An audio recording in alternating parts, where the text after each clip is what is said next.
Hey everyone, we're going to use the vertices of triangle ABC and triangle DEF to show that angle A and angle D are congruent and explain our reasoning. So we're going to use the distance formula,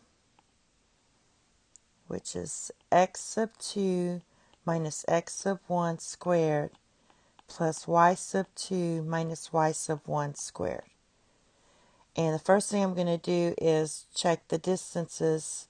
So if I have these two triangles here, I have A, B, C, D, E, F. So what I want to show is that AB is congruent to DE. So we're going to find the distance. I'm going to write a little small here because I have to do them all. AB. And so you just fill in your x's. So I'll do 4. I'm going to go this way.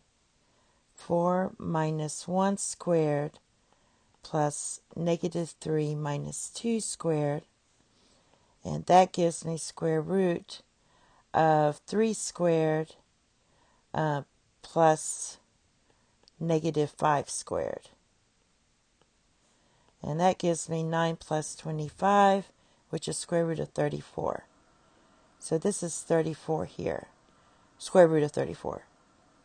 And DE should be the same, so the distance of DE, let's put little lines here, and just keep doing that. So that's 7 minus 4 squared plus 2 minus 7 squared, and I get the same thing here basically, and so that equals the square root of 34. So these two sides are congruent. Now we're going to check BC with DE. So we want these two to be congruent.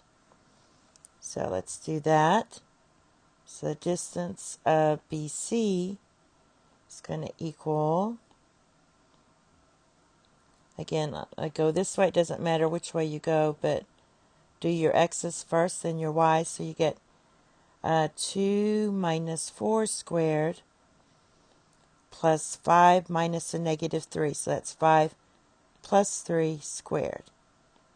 And that gives you negative 2 squared plus 8 squared. So that's going to be 4 plus 64, and that's 68.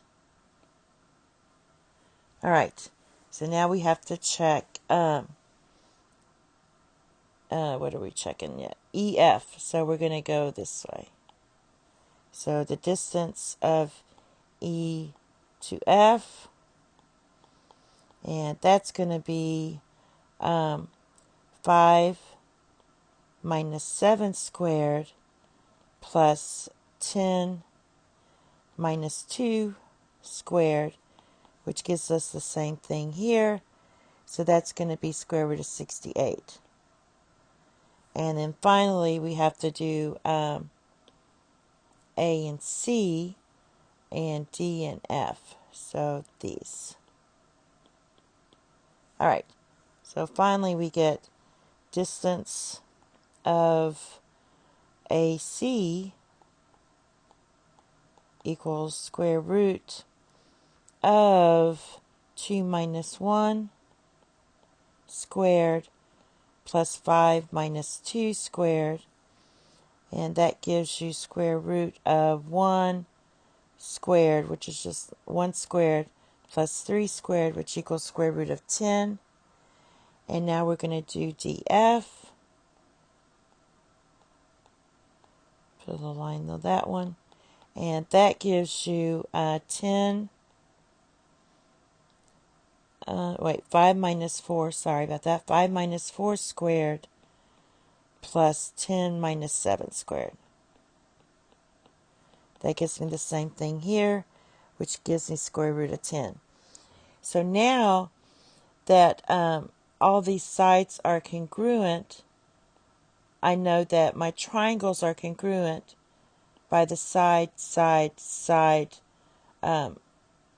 congruence postulate, and therefore the angles are congruent by the fact that, and I'm going to put it here, that corresponding